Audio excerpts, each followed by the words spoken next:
Merci, Monsieur le Président. Je prends la parole aujourd'hui en faveur du projet de loi C-38, la loi sur le mariage civil.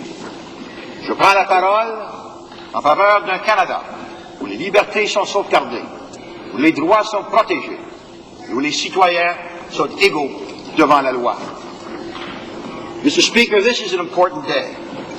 The attention of our nation is focused on this chamber, in which John Diefenbaker introduced the Bill of Rights, in which Pierre Trudeau fought to establish the Charter of Rights and Freedoms.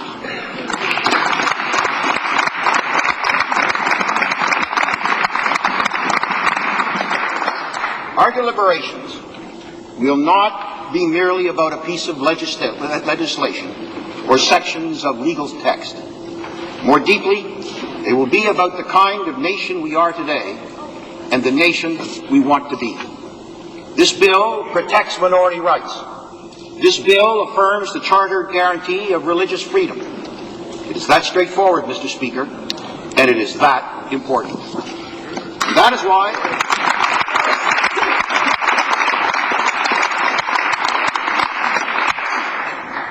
why I stand before members here today and before the people of our country to say that I believe in and I will fight for the Charter of Rights. I believe in and I will fight for a Canada that respects the foresight and the vision of those who created and entrenched the Charter. And I believe in and I will fight for a future in which generations of Canadians to come, Canadians born here and abroad, have the opportunity to value the Charter as we do today as an essential pillar of our democratic freedom.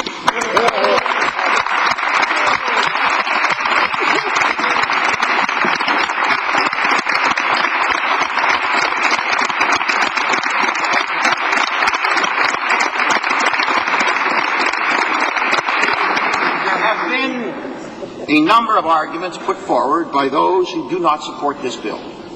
It is important and it is respectful to examine them and to assess them.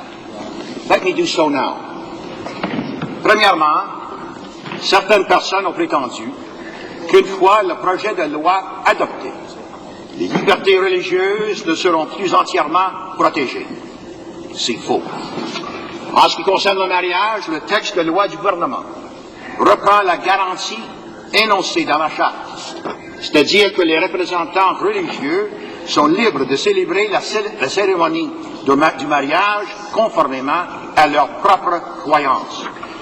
À cet égard, nous sommes guidés par la décision de la Cour suprême du Canada, qui a indiqué clairement que dans aucune institution religieuse, qu'il s'agisse d'une église, d'une synagogue, d'une mosquée ou d'un temple, aucune personne qui désapprouve le mariage entre conjoints du même sexe ne sera obligée de le célébrer, point final. Voilà pourquoi ce projet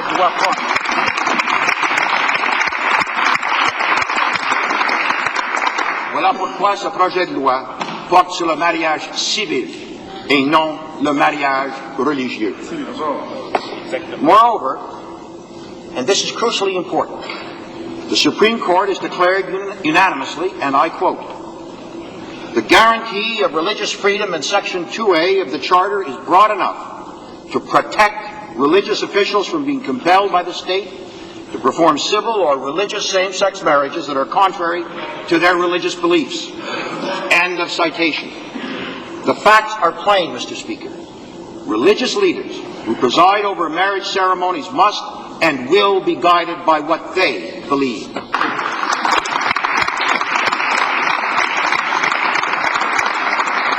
They do not wish to celebrate marriages for same-sex couples.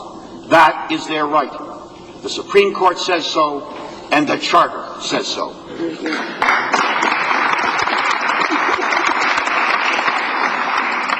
Une dernière remarque à cet égard. Les dirigeants religieux ont des idées très arrêtées sur ce projet de loi, qu'ils soient pour ou contre, et ils devraient les exprimer.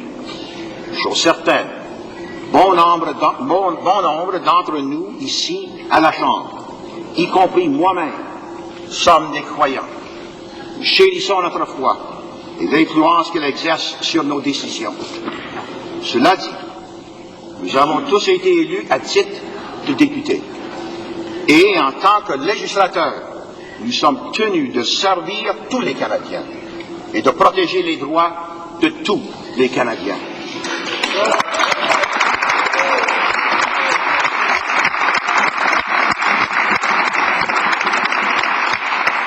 Nous sommes certes influencés par notre foi, mais nous avons aussi l'obligation d'adopter la perspective la plus large possible, de reconnaître qu'une des grandes forces du Canada est son respect des droits de chaque individu et de comprendre que nous ne devons pas reculer devant le besoin de réaffirmer les droits et les responsabilités des Canadiens au sein d'une société en pleine évolution. The second argument, ventured by opponents of the bill, is that government ought to hold a national referendum on this issue. I reject this, not out of disregard for the view of the people, but because it offends the very purpose of the Charter. The Charter was enshrined to ensure that the rights of minorities are not subjected, are never subjected, to the will of the majority.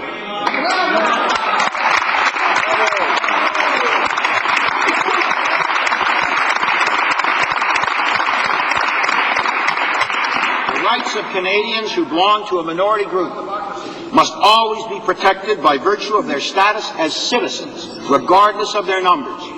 And these rights must never be left vulnerable to the impulses of the majority. We embrace freedom and equality in theory, Mr. Speaker.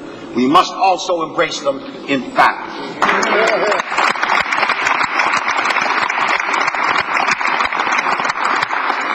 Troisièmement, il y en a qui ont conseillé au gouvernement d'étendre aux homosexuels et aux lesbiennes le droit à l'union civile. Cette mesure accorderait aux couples du même sexe bon nombre des droits propres à un couple marié, sauf que leur relation ne sera pas considérée comme un mariage devant la loi. Autrement dit, ils seraient égaux, mais pas tout à fait autant que les autres Canadiens. Monsieur le Président, les tribunaux ont jugé de façon claire et invariable que cette mesure irait à l'encontre des dispositions de la Charte sur l'égalité. Par exemple, la Cour d'appel de la Colombie-Britannique a déclaré, et je cite, « Le mariage est la seule voie vers l'égalité des couples du même sexe. Toute autre forme de reconnaissance des relations de même sexe nie l'égalité véritable. » Fin de citation. Put simply, we must always remember that separate but equal is not equal. What's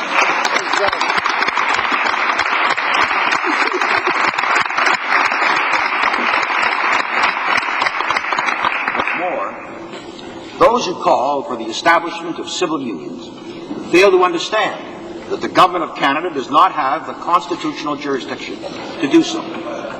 Only the provinces have that. Only the provinces could define such a regime, and they could define it in 10 different ways. And some jurisdictions might not bother to define it at all.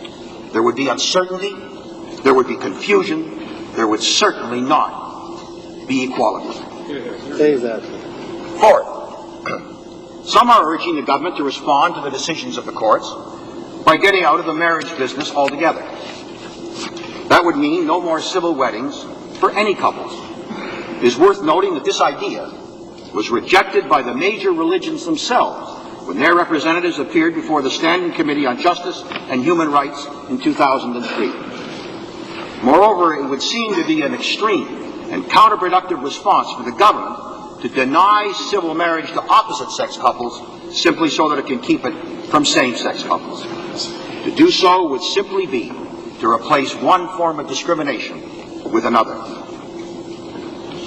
Finalement, Monsieur le Président, certaines personnes opposées à ce projet de loi voudraient que le gouvernement invoque la disposition de dérogation, c'est-à-dire utiliser la clause dérogatoire comprise dans la Charte des droits